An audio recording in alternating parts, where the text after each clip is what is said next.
Good morning students. तो शुरू करते हैं आज की कंप्यूटर क्लास। जैसा कि तुम अपनी स्क्रीन पे सिलेबस देख पा रहे होगे, तो आज हम अपनी 5th यूनिट स्टार्ट करेंगे, जो कि है Microsoft Excel. Second last unit है। इसके बाद सिर्फ लास्ट यूनिट बच जाएगी MS पावर पॉइंट वाली, यूनिट 6। ठीक है, तो एक बार जल्दी से नज़र मार लेते हैं सिलेबस पे कि हमने क्या क्या कर लिया है। ठीक है, फर्स्ट यूनिट हमने करी कंप्यूटर फंडामेंटल वाली। ठीक है, ये सारी फर्स्ट यूनिट है यहाँ तक। फिर हम आए सेकंड यूनिट। ठीक है, ये भी कंप्यूटर फंडामेंटल थी। थर्ड यूनिट थी बेटा MS विंडोज।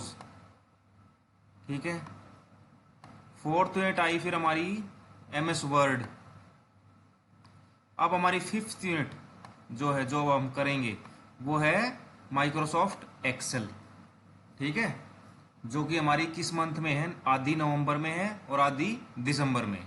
ठीक है, बहुत इंटरेस्टिंग यूनिट है। जैसे हमने MS वर्ड किया, सारा प्रैक्टिकल था MS वर्ड में, इसी तरह MS एक्सेल में भी सारा क्या है? प्रैक्टिकल ही है, थ्योरी बहुत कम होती है। ठीक है, इसीलिए इसके बाद सिर्फ छोटी सी एक और यूनिट बच जाएगी MS पावर पॉइंट। सारा प्रैक्टिकल का काम है तुम्हारा 9th क्लास में, लिखने का बहुत कम काम है। इसीलिए मैंने तुमको बोला था कि हमारे लिए तो बस पतली सी कॉपी भी काफ़ी है। ठीक है, तो चलते हैं सीधा नोट्स पे। हेडिंग डालनी है माइक्रोसॉफ्ट एक्सेल। ठीक है, और यूनिट नंबर 5। अब माइक्रोसॉफ्ट को तुमको पता है हम MS भी बोल देते हैं, इसलिए इसको हम MS एक्सेल भी बोल सकते हैं। ठीक है, MS का मतलब होता है माइक्रोसॉफ्ट, तो MS एक्सेल भी बोल सकते हैं। और माइक्रोसॉफ्ट एक्सेल का एक और नाम है, कई बार एग्जाम में भी आ जाता है, स्प्रेडशीट। ठीक है, तो ये हमेशा याद रखना है, माइक्रोसॉफ्ट एक्सेल का दूसरा नाम क्या है? स्प्रेडशीट। कई बार क्वेश्चन आ जाता है व्हाट इज माइक्रोसॉफ्ट एक्सेल, तो तुम लिख दोगे, लेकिन कई बार आ जाएगा व्हाट इज स्प्रेडशीट, तुम कंफ्यूज हो जाओगे कि ये क्या क्या क्वेश्चन आ गया हमारे सामने। तो कंफ्यूज नहीं होना है, उसका मतलब वही है, what is Microsoft Excel. Spreadsheet क्यों बोलते हैं ये हम आगे बताएंगे। ठीक है, तो पहले टॉपिक पे चलते हैं, हमारा introduction to MS Excel. MS Excel से परिचय पे। Microsoft Excel is a spreadsheet program that is used to record and analyze numerical data। Microsoft Excel एक स्प्रेडशीट प्रोग्राम है जो कि न्यूमेरिकल डाटा, यानी कि वो डाटा जिसमें नंबर्स होते हैं, जैसे 1 2 3 4, ठीक है, उसको रिकॉर्ड करने के लिए, रिकॉर्ड करना यानी कि उसको एंटर करना, उस डाटा को हमारे कंप्यूटर में एंटर करना, रिकॉर्ड कर लेना। ठीक है, एंड एनालाइज, रिकॉर्ड करने के बाद उसको स्टडी करने के लिए, एनालाइज करने के लिए, उसका अध्ययन करने के लिए काम आता है। ठीक है, तो माइक्रोसॉफ्ट एक्सेल की डेफिनेशन क्या लिखोगे तुम अगर आ गया तो एग्जाम में? ये वर्ड हमेशा आना चाहिए। ठीक है, स्प्रेडशीट प्रोग्राम। देखो, इससे पिछली यूनिट में जब हमने माइक्रोसॉफ्ट वर्ड पढ़ा था, तो तुमने क्या बताया था डेफिनेशन में? Microsoft word is a word processing program. ठीक है, मैंने बताया था कि वो लाइन जरूर होनी चाहिए। इसी तरह माइक्रोसॉफ्ट एक्सेल में कौन सी लाइन जरूर होनी चाहिए? Microsoft Excel is a spreadsheet program. बेशक इसको अंडरलाइन कर लेना, ये बहुत इंपॉर्टेंट दो वर्ड हैं, स्प्रेडशीट प्रोग्राम। ठीक है, तो माइक्रोसॉफ्ट एक्सेल में दो ही चीजें लिखोगे तुम भाई। माइक्रोसॉफ्ट एक्सेल एक स्प्रेडशीट प्रोग्राम है और किस काम आता है? न्यूमेरिकल डाटा को रिकॉर्ड करने और एनालाइज करने के लिए। ठीक है, न्यूमेरिकल डाटा कौन सा होता है? 1 2 3 वाला। और टेक्स्ट डाटा कौन सा होता है? ABCD वाला। ठीक है, अब चलते हैं आगे। हाँ, अब बात करते हैं इसको स्प्रेडशीट क्यों बोलते हैं। देखो, स्प्रेड का मतलब क्या होता है? स्प्रेड का मतलब बताओ। स्प्रेड का मतलब होता है फैलना। ठीक है, फैला हुआ। और शीट का मतलब तुम्हारी सिंपल सी जो शीट होती है। ठीक है, यानी कि एक फैली हुई शीट है माइक्रोसॉफ्ट एक्सेल। अब मैं तुमको दिखाता हूं एक्सेल कैसा दिखता है ओपन करने पे। सेम वैसे ही ओपन करना है जैसे माइक्रोसॉफ्ट वर्ड ओपन करते थे हम। ठीक है, देखो, अब तुमको दूर से देखते ही पता लग जाएगा कि ये कौन सी फाइल है। देखो, ये किस चीज की फाइल है? ये एक वर्ड की फाइल है, लिखा है ना W। ये भी एक वर्ड की फाइल है। ठीक है, ये एक फोल्डर है, येलो कलर में है तो। ठीक है, बाकी ये क्या है, सभी आइकन्स हैं। ये गूगल क्रोम का आइकन हो गया, ये दिस पीसी का हो गया, ये रिसाइकल बिन का आइकन हो गया, ठीक है। ये एक सॉफ्टवेयर है टाइपिंग मास्टर, उसका जो है आइकन हो गया, ठीक है। तो आइकन्स होते हैं जो कि एप्स को दर्शाते हैं, वो छोटे चित्र जो ऐप को दर्शाते हैं। ये नीचे तुमको पता ही है क्या होता है, टास्क बार होता है, ठीक है। ये सारा डेस्कटॉप होता है। तो माइक्रोसॉफ्ट वर्ड कैसे खोलते थे हम, उसी तरह माइक्रोसॉफ्ट एक्सेल खोलेंगे। राइट क्लिक, न्यू पे गए सीधा, और न्यू पे जाने के बाद नीचे देखोगे तुम, लिखा आएगा माइक्रोसॉफ्ट एक्सेल वर्कशीट, ठीक है। अब देखो तीसरा नाम आ गया, माइक्रोसॉफ्ट एक्सेल बोल लो, चाहे स्प्रेडशीट बोल लो, चाहे वर्कशीट बोल लो, ठीक है। अब इस पे जैसे ही हम लेफ्ट क्लिक करेंगे, ये फाइल बना देगा एक यहाँ पे। उसी टाइम बैक स्पेस दबाओ और अपनी फाइल को नाम दे लो। जैसे फाइल को अब की बार हम नाम देते हैं हनी, ठीक है। हनी नाम दिया, और नाम देने के बाद क्या करो, एंटर मार दो, ठीक है। या फिर बाहर क्लिक कर सकते हो। अब इसको ओपन करते हैं। ओपन कैसे करना है, उसी तरह या तो इस पर डबल क्लिक कर लो, या फिर राइट क्लिक करके ओपन कर लो। जैसे ही शीट खुलेगी ऐसी दिखेगी, ठीक है। दिख रही है तुमको शीट, सब जो अपने सामने देखो, शीट दिख रही है ना, व्हाइट कलर की शीट है जिसमें डब्बे डब्बे बने हुए हैं। इसीलिए बेटा इसको बोलते हैं स्प्रेड शीट, एक फैली हुई शीट। देखो फैली हुई शीट है ना तुम्हारे सामने, तो आप समझ गए होगे सभी। अब तुम्हारे दिमाग में बैठ जाएगा ये कि इसको स्प्रेडशीट क्यों बोलते हैं। स्प्रेडशीट बोल लो चाहे वर्कशीट बोल लो, ठीक है। वर्कशीट इसको क्यों बोलते हैं, क्योंकि इस शीट के ऊपर हम वर्क करेंगे, ठीक है। स्प्रेडशीट क्यों बोलते हैं, क्योंकि एक स्प्रेड हुई शीट है, फैली हुई शीट है। अब चलते हैं नोट्स पे, आगे पढ़ते हैं।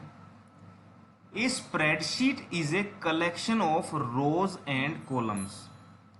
अच्छा ऐसी बात है, देखते हैं ये ठीक बता रहा है या नहीं। ये बोल रहा है कि स्प्रेडशीट जो है एक समूह है, कलेक्शन है, जोड़ है किस चीज का, रोज का और कॉलम्स का।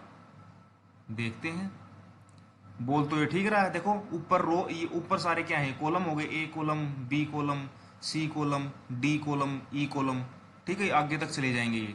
इसी तरह ये रो होगी। देखो कॉलम क्या होता है, जो ऐसे सीधे खड़े होंगे, ठीक है। और रो क्या होती है, सिंपल लाइन हमारी, ये वन लाइन, दूसरी रो, तीसरी रो, ठीक है। ये हमारी सिक्स्थ रो, ठीक है। तो जो हमारी स्प्रेडशीट है वो क्या है, collection of rows and columns, यानी कि रोज और कॉलम्स मिला के क्या बनता है, क्या बनता है, स्प्रेडशीट या वर्कशीट, ठीक है। अब चलते हैं आगे, नेक्स्ट लाइन पढ़ते हैं। इसने क्या लिखा है डेफिनेशन में, alphabetical letters are assigned to columns and numbers are usually assigned to rows. देखो ये क्या बोल रहा है कि जो कॉलम है ना, कॉलम को तो हम कैसे दर्शाते हैं, अल्फाबेटिकल लेटर्स से, यानी ABCD से। और रोज को हम कैसे दर्शाते हैं, नंबर्स से, यानी 1 2 3 से। ऐसा ही है, देखते हैं। बिल्कुल ठीक बोल रहा है। देखो ये रो है जो जो ये कॉलम है ABCDE, यानी कि अल्फाबेट्स जो है असाइन किए हैं हमने कॉलम्स को, यानी कि कॉलम्स को हमने कौन से नाम दिए हैं, अल्फाबेट्स वाले, ABCD वाले। और रो को देखो इधर, रो को कौन से दिए हैं, नंबर्स वाले, 1 2 3 वाले, ठीक है। तो बिल्कुल सही बोल रहा है वो।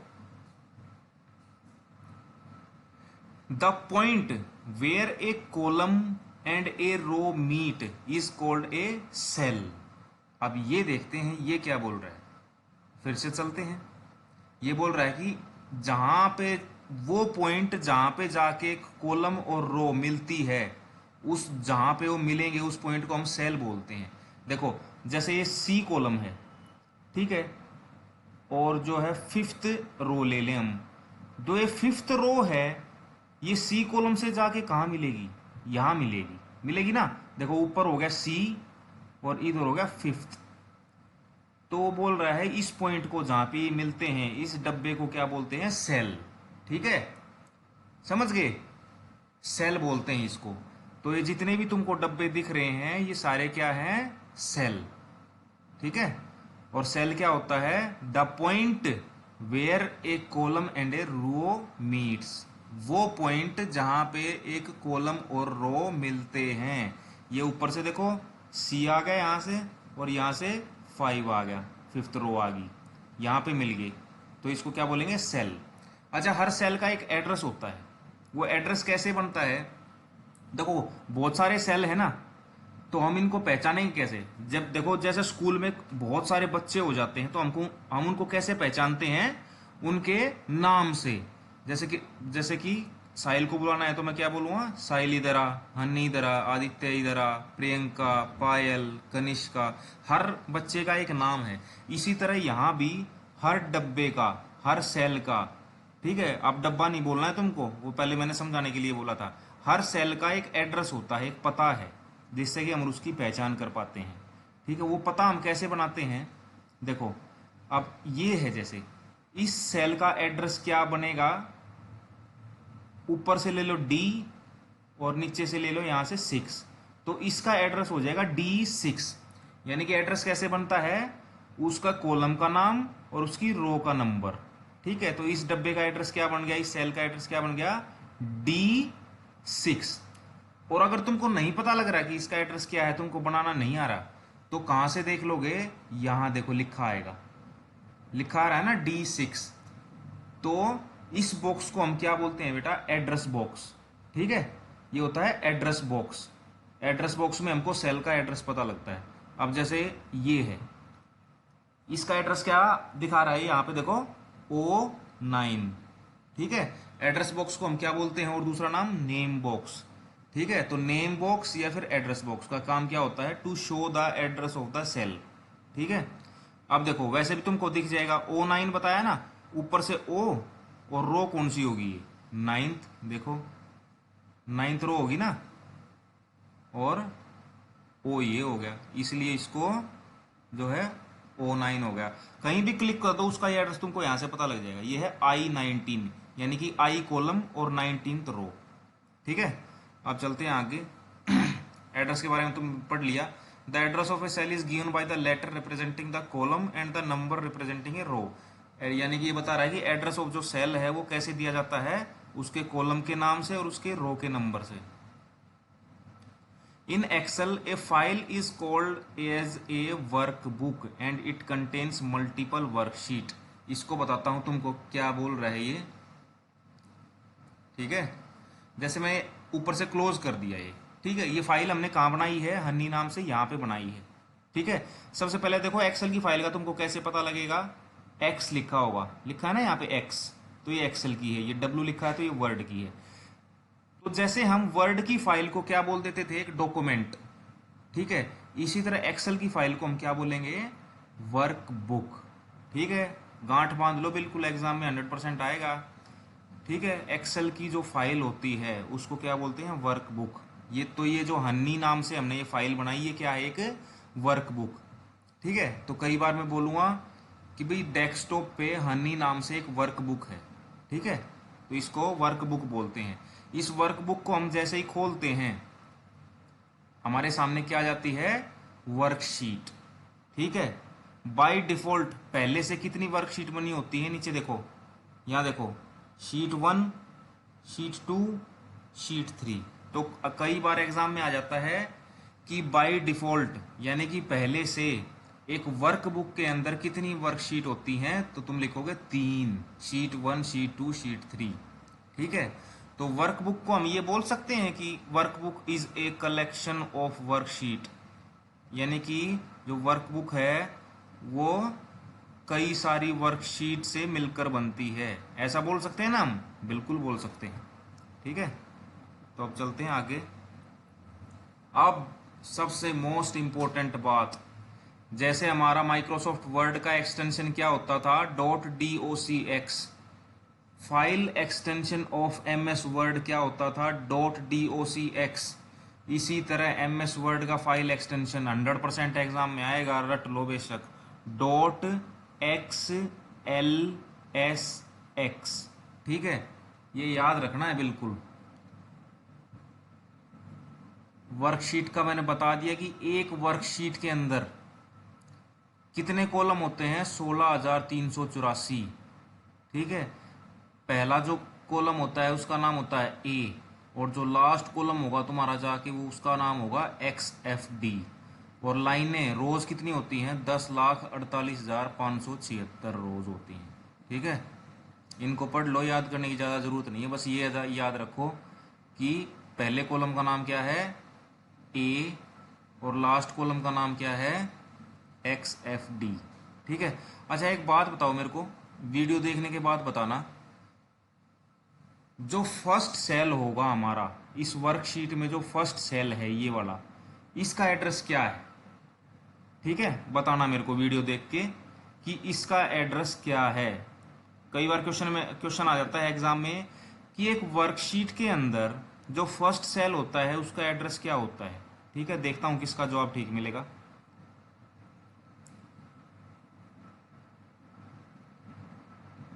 ये हमने पढ़ ही लिया। बाय डिफॉल्ट एक्सेल वर्कबुक के अंदर 3 वर्कशीट होती हैं जिनका नाम होता है शीट 1, शीट 2, शीट 3। ठीक है बेटा, ये इनकी डेफिनेशन होगी। वर्कशीट क्या होता है? It is also known as spreadsheet. Worksheet is a collection of rows and columns, बिल्कुल ठीक है। अल्फाबेटिकल लेटर्स कॉलम्स को दिए होते हैं, नंबर्स जो है रोज को दिए होते हैं। वर्कशीट में इतने कॉलम इतने रो होती हैं, ये हमने पढ़ लिया है। वर्कशीट यानी कि एक शीट, देखो कंफ्यूज नहीं हो ना, देखो जैसे ये शीट 1 है, ये एक वर्कशीट होगी, शीट 2 दूसरी वर्कशीट होगी, शीट 3 तीसरी वर्कशीट होगी, और इन तीनों को मिला के अगर हम बात करें शीट 1, शीट 2, शीट 3 के जोड़ की बात करें अगर हम पूरे की, तो वो होगी वर्कबुक। ठीक है, तो वर्कबुक क्या होती है? Collection of worksheet.